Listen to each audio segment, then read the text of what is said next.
Akan memulai menjawab pertanyaan yang banyak sekali ini secara umum. Moga-moga waktunya cukup karena ini dari target jam 2 udah jam 3 lebih. Saya mulai dari apa yang disampaikan oleh saudara Irawan dulu, bukan karena sama-sama Golkar, karena memang pertanyaannya itu substansinya ada di situ. Pertama, saya mohon maaf dulu. Ketika hari Jumat kemarin kami proses pembatalan tidak memberitahukan kepada teman-teman dan pimpinan Komisi 2. Tapi ini masih proses awal.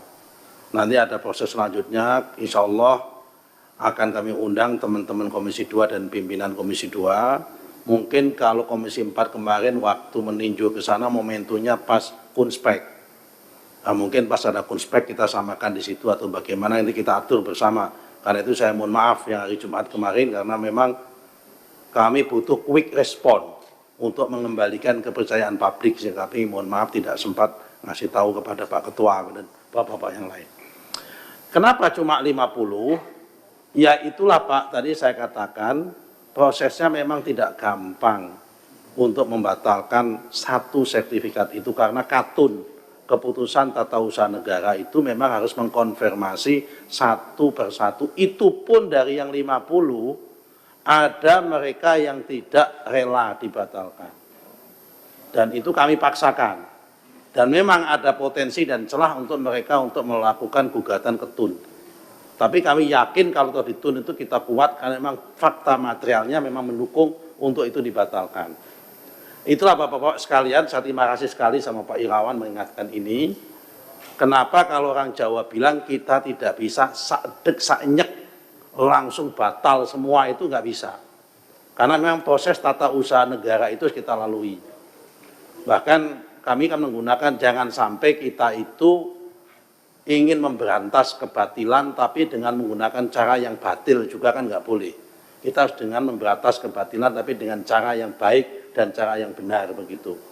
Itu karena itu memang dari situlah prosesnya. Saya terima kasih sekali diingatkan sama saudara Irawan karena memang itulah harusnya proses yang harus dilalui adalah melalui itu. Mengenai masalah tindak lanjut pidana, Bapak-bapak sekalian, saat ini pihak APH sudah masuk. Jadi tanpa kami melakukan proses tindak lanjut ke pidana pun, APH memang sudah melakukan inisiasi di bidang itu. Mulai dari proses pemalsuan dokumen di bawah yang melibatkan Pemda, mulai dari pemalsuan dokumen PBB, dokumen kiriknya dan sebagainya, sudah diproses semua oleh APH. Jadi perkara masalah ini, kemudian setelah kami secara administrasi selesai, bola akan lari kepada proses pidananya. Kalau didorong ke sana. Apakah ATF BPN akan mengeluarkan inisiasi itu? Tanpa kita ada inisiasi sudah ada proses. Kita nanti malah double-double kalau melakukan inisiasi lagi. Jadi kira-kira seperti itu yang bisa kami lakukan untuk menjawab apa yang disampaikan oleh concern daripada Pak Deddy Sitorus. Tapi apa pelajaran yang kita ambil dari kasus ini? Kasus Tangerang, kasus Bekasi, kasus Sidoarjo dan sebagainya. Ini menjadikan refleks minimal menjadi 3 hal. Catatan kami yang harus kita benahi dalam waktu singkat ini. Pertama, memang Permen 16 tahun 2022 ini harus dievaluasi. Pelimpahan kewenangan pemberian hak maupun konversi hak tentang HGB badan hukum kepada Kantah itu memang terlalu berat. Sehingga kita mengambil pemikiran memang dalam waktu singkat ini akan kita limpahkan di wilayah Kanwil sama di pusat saja, di kementerian.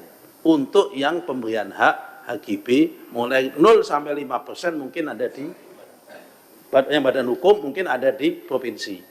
Yang setelah 5 hektar itu sampai 25 ke atas kita ambil ke kementerian. Karena memang sangat berat sekali. Tekanan politiknya HGB itu sangat berat. Apalagi kalau daerah-daerah di kota-kota besar yang mempunyai tingkat nilai ekonomi tinggi, pemberian HGB jangankan setengah hektar, jangankan 1-2 hektar, setengah hektar saja Kalau itu di Jakarta, kawasan-kawasan yang tadi disebut oleh Pak Ketua, itu tekanan politiknya tinggi. Karena Pak, nilai ekonominya juga tinggi. Dan kadang-kadang memang ada kakantah kita yang kuat menghadapi tekanan, ada juga yang tidak kuat menghadapi tekanan.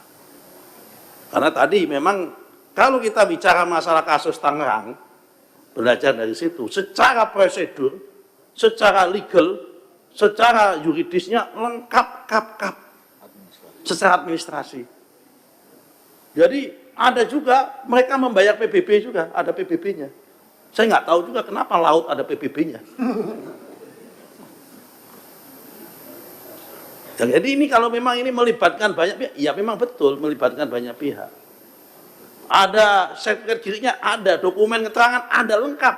Secara prosedur maupun secara yuridis tidak ada yang dilalui. Kami sudah periksa satu persatu. Karena sebelum membatalkan itu kami memeriksa satu persatu. Hanya ketika kita cek fakta materialnya saja, kenanya di fakta materialnya itu. Nah, ngecek fakta material ini kan harus dicocokkan, dipanggil dulu dan sebagainya. Itu pun banyak sekali ketika kami selesai sholat Jumat, ada beberapa SAM yang kami batalkan, saya di demo. Di kohort itu. Bagaimana nasib kami Pak kalau nanti dibatalkan? Bagaimana ini? Nah, ini juga menjadi pertanyaan apa yang disampaikan oleh Saudara Irawan tadi memang begitu keadaan yang ada. Kemudian yang poin kedua, ini yang soal Tangerang, soal ini pembelajarannya itu di situ. Yang pertama adalah pemberian kewenangan. Yang kedua adalah kami perlu meningkatkan risk management yang kuat. Dengan adanya fakta ini, apapun ceritanya menandakan risk management di lingkungan internal kami lemah masih.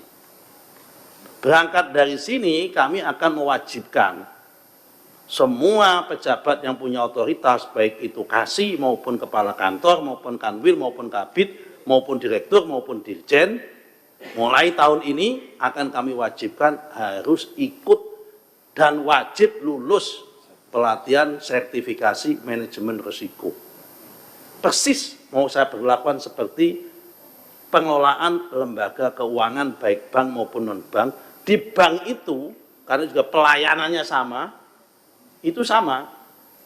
Yang namanya kepala pimpinan cabang bank itu wajib lolos sertifikat manajemen risiko.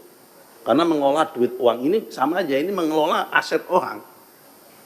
Nah, karena itu ini akan kita tingkatkan, akan kita wajibkan untuk pembelajarannya untuk ini hikmah yang kedua itu adalah tentang manajemen risiko.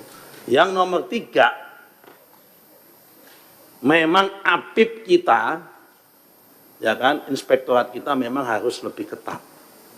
Kalau tadi ada usulan-usulan seperti perlunya ada penik Hakum di dalam Dirjen Gakum, kemudian perlunya ada peradilan pertanahan untuk percepatan dan sebagainya, itu bagi kami bonus kalau ada itu.